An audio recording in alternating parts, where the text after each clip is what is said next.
Bonjour. Vous êtes la dirigeante d'une entreprise que vous avez créée il y a maintenant 1 an à peu près. C'était une reprise par rapport à une enseigne que vous gériez déjà précédemment, qui s'appelle Via Italia, c'est ça? Absolument, c'est l'enseigne du magasin. Oui. Alors ce magasin, il est basé ici à Villeneuve-Loubet. Qu'est-ce que vous développez exactement comme offre?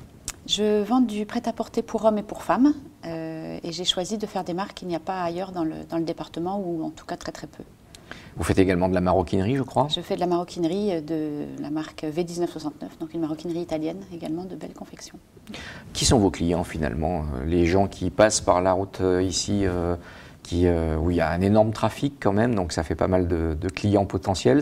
La zone de chalandise, c'est Villeneuve-Loubet exclusivement ou c'est plus large? Oh, c'est beaucoup plus large. J'ai des gens de Nice, de Saint-Laurent-du-Var, de Biot, d'Antibes, de Valbonne, beaucoup.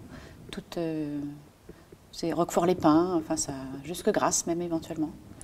Alors le commerce, on le sait, c'est une activité qui aujourd'hui fait face non seulement à la concurrence du commerce en ligne, mais vous en plus sur la zone d'activité, vous allez vous retrouver face à des mastodontes du prêt-à-porter, on va dire low cost. Comment vous faites pour arriver à tenir le choc et à faire face?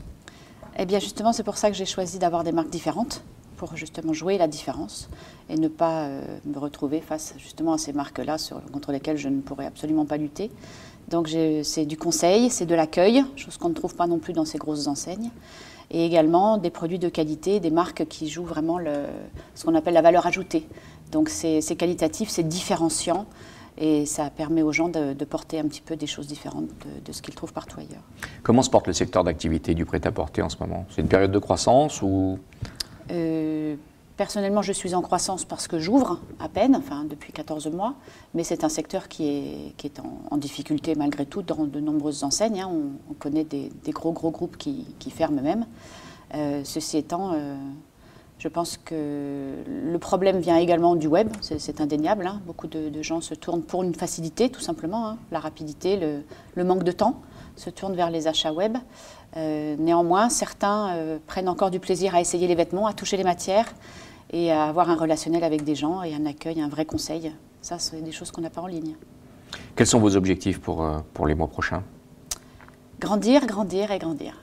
Voilà, me faire connaître. Je fais pas mal de défilés. J'ai adhéré au club des entreprises de Villeneuve-Loubet pour me faire connaître et pouvoir éventuellement proposer mes produits. Je fais donc de nombreux défilés. J'en ai fait un récemment en magasin qui a eu beaucoup de succès. Les clients en réclament un autre, donc on va préparer ça.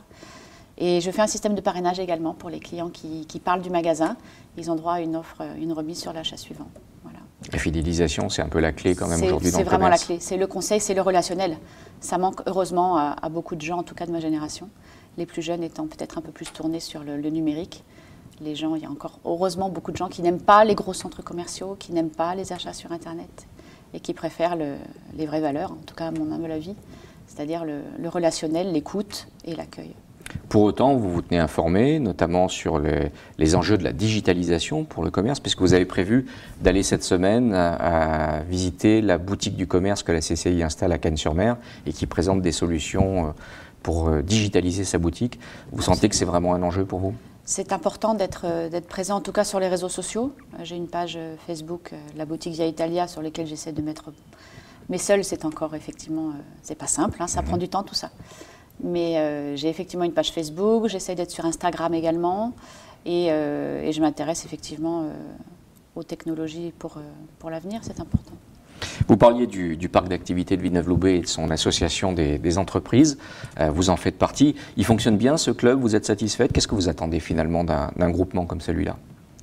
Écoutez, pour moi c'est quand même relativement nouveau. Hein. C'est quelque chose que je ne connaissais pas en tant que responsable de magasin depuis très longtemps. Quand on est gérante, c'est tout à fait, on a un point de vue différent et des besoins différents. On n'est pas géré par une entreprise. Donc effectivement, ce club, depuis qu'il a été... repris par Olivier Boutin, est beaucoup plus actif qu'avant. On a de vraies réunions, on a de vraies rencontres. Ça m'a permis de lier des relations autres et de me faire découvrir par des gens qui adhèrent également au club. Et ce que j'en attends, c'est difficile à dire, effectivement, du relationnel. Je pense que c'est une de mes attentes principales.